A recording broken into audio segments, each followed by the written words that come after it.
Ngayon ang ating i-recap ay isang action thriller movie na pinamagatang Trigger Warning. Ngunit bago ang lahat, please subscribe and click the notification bell upang ma-notify kayo sa aking mga paparating na uploads. Isang napakahusay na CIA military combatant at imbestigador na si Parker, ay nasa isang misyon sa Syria, kasama ang kanyang kaibigan na si Spider. Pagkatapos ng misyon, tumawag kay Parker ang sheriff ng kanilang bayan, at dating boyfriend na si Jesse Swan. Ipinaalam ni Jesse sa kanya na ang kanyang ama na si Harry Calvo, ay namatay noong isang aksidente sa pagmimina. Dahil dito, bumalik si Parker sa kanyang bayan sa Creation, New Mexico, para sa libing ng kanyang ama, at upang ayusin ang mga bagay-bagay sa kanyang bar na pinangalanang Marias. Nakipagpulong si Parker sa kaibigan at manager ng bar na si Mike, at sinisiyasat ang minahan, at sinabi na hindi aksidente ang pagkamatay ni Harry. Sa isang bar, kinumprunte ni Parker ang nakababatang kapatid ni Jesse na si Elvis. Kalaunan, iniligtas niya ang isang may-ari ng hardware store, mula sa mga magnanakaw. Nasaksihan ni Parker si Elvis at ang kanyang mga tauhan na nagpapaputok ng mga armas, at sinilip ang ari-arian ng kanyang pamilya. Nang tawagan si Spider para mag-imbestiga, nalaman niyang si Elvis ay isang dealer ng armas sa dark web, at nagsusupply ng mga armas sa mga terorista. Habang muling nakikipag-ugnayan kay Jesse, nakilala ni Parker ang kanyang ama at senador na si Ezekiel Swan, na tumatakbo muli sa halalan. Nang maglaon pagkatapos ng libing ni Harry, nakipagkita si Parker kina Jesse at Ezekiel sa kanilang compound. Nag-message si Spider upang ipaalam sa kanya, na ang mga tauhan ni Elvis ay pumasok sa minahan ni Harry. Hinarap niya ang mga ito at sinunog nila ang kanyang bar, na humantong sa pagkamatay ng isa sa mga tauhan ni Elvis, at inaresto si Parker.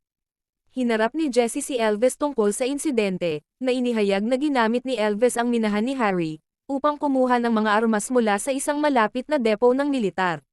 Nagawa nilang ma-access ang isang underground tunnel, at nagsimulang palihim na maglabas ng mga armas para ibenta ang mga ito.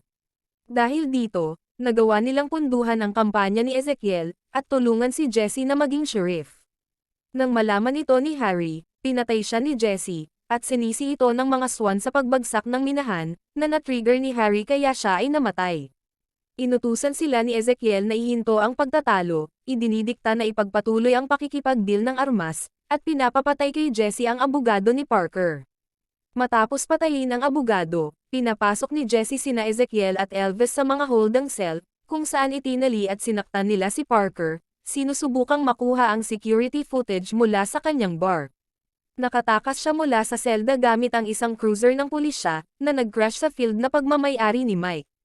Itinago ni Mike at ng kanyang ina si Parker, para makarecover siya sa kanyang lihim na weed lab. Hinarap sila ni Elvis, na nagbabantang susunugin ang ari-arian ni na Mike, kapag hindi nila ilabas si Parker.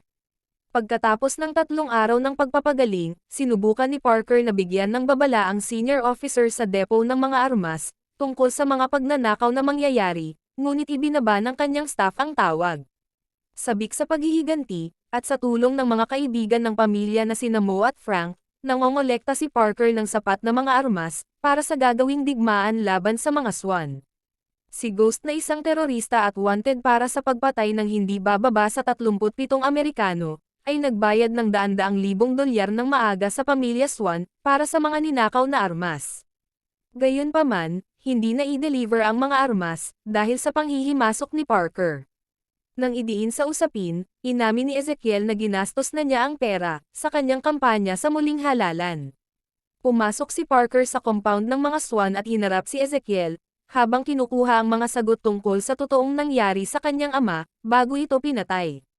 Dumating si Spider sa minahan upang tulungan si Parker, ngunit nakatagpo ang mga tauhan ni Ghost. Pinasabog ni Parker ang isang truck ng mga armas upang ma-distract ang mga magnanakaw, na nagpapahintulot sa kanya at ni Spider na patayin sila, bago niya sinaksak si Elvis hanggang sa mamatay. Dumating sa minahan sina Mo, Frank, at ang mga kaibigan ng pamilya ni Parker upang tulungan siya sa kanyang misyon, at natuklasan ang exit ng military depot. Dumating si Jesse na may hawak na granada, desperado na kontrolin ang sitwasyon.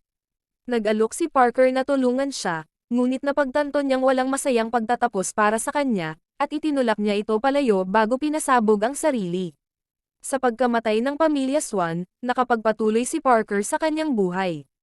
Makalipas ang isang buwan, nagmamaneho sina Parker at Spider sa ibang bansa, para bumalik sa kanilang mga trabaho sa CIA. Biglang nag-video call si Mike, at nagbigay ng update sa pag-usad ng trabaho, upang muling itayo at muling buksan ang Marias. At dito nagtapos ang kwento. Hanggang sa muli, maraming salamat sa panonood.